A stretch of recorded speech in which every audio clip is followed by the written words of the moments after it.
यदि आफत आती है तो भारत के मुसलमान उनको विदेशी मुसलमान नहीं मानते, अपना मानते हैं। ऐसे भारत के हिंदुओं को भी ये संकल्प लेना चाहिए कि किसी भी देश के हिंदुओं के ऊपर आफत आवे तो उसे अपनी आफत समझ लीजिए।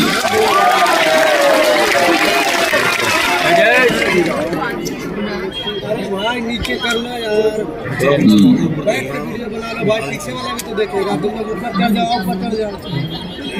सनातनियों को ये सबक लेनी चाहिए। बांग्लादेश की हिंदुओं के ऊपर जो अत्याचार हुए, जो विचार हुए कि आप कितने भी बड़े पद पोस्ट पर बैठे रहो, कितना भी बड़ा आपका साम्राज्य हो, यदि आप जनसंख्या में ज्यादा नहीं हैं और दूसरे मजहब या दूसरे कौम के लोग जनसंख्या में ज्यादा हो जाएंगे तो एक दिन ऐसा आएगा कि तुम्हारा पद जैसे आप न्यूज एंकर हैं, और यदि दूसरी कौम के लोग आ जाएं तो न्यूज एंकर आपकी टीवी रखी रहेगी, वो कुछ नहीं, हमारी गद्दी भी छुड़ा लेंगे, आपकी भी न्यूज एंकर ही छुड़ा लेंगे और हम कुछ भी नहीं कर पाएंगे। बांग्लादेश में यही तो हुआ, अमीर हिंदुओं को, पद पर बैठे हिंदुओं को ऊपर अत्याचार किया, मारा, जलाया गया। तो ये बात हिंदुओं को सीख लेनी चाहिए कि उनमें इतनी एकता है कि वो जब भी अपने आप पर आएंगे तो आपका कद, पद, पैसा, माया सब धड़ा रह जाएगा, इज्जत लूट ली जाएगी और तुम्हें मार दिया जाएगा। इसलिए हिंदुओं के लिए एक ही सूत्र है, अपनी संख्या बढ़ाओ और एकजुटता से रहो।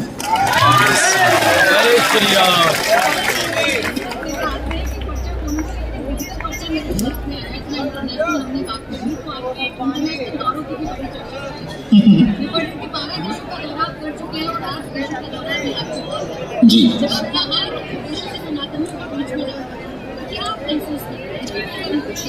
बहुत अच्छा। हम अभी लगभग 11-12 देशों में हम अभी यात्रा पर हैं। हम दुनिया को समझना चाहते हैं, दुनिया की सनातन को समझना चाहते हैं, भौगोलिक स्थिति को, वहाँ की आर्थिक स्थिति को समझना चाह रहे हैं और सीखने का हमारे अंदर बहुत ज़्यादा जुनून और जोश रहता है कि कुछ भी नया सीखने को मिले।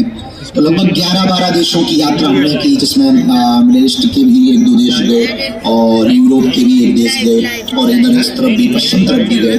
तो इन देशों की यात्रा करने के बाद हमने यही जाना कि वहाँ पर नदियाँ बहुत सुंदर हैं, बहुत बड़ी हैं, लेकिन गंगा नहीं है। वहाँ पर पर्वत बहुत बड़े बड़े हैं, लेकिन केदारनाथ नहीं है।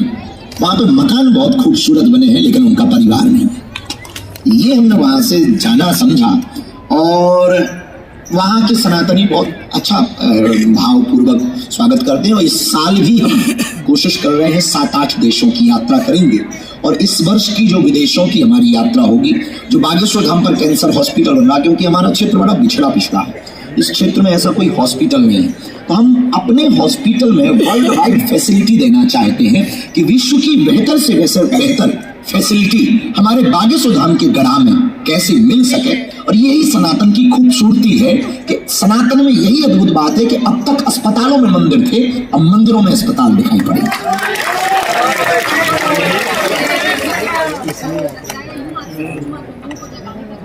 विदेशों में हिंदुओं को देखने के बाद एक बात तो है कि जो नई जगह वो बात अलग है, पर जो जगह वो पूरे जगह, उसके पीछे एक रीजन है। एक बड़ी प्राचीन ग्रीस की कहावत है, ग्रीस में एक कहावत चलती है कि अक्सर उनकी ट्रेन निकल जाया करती है जिनके मकान रेलवे स्टेशन के नजदीक होते। तो वहां के हिंदुओं में बहुत जागृति है इस बात।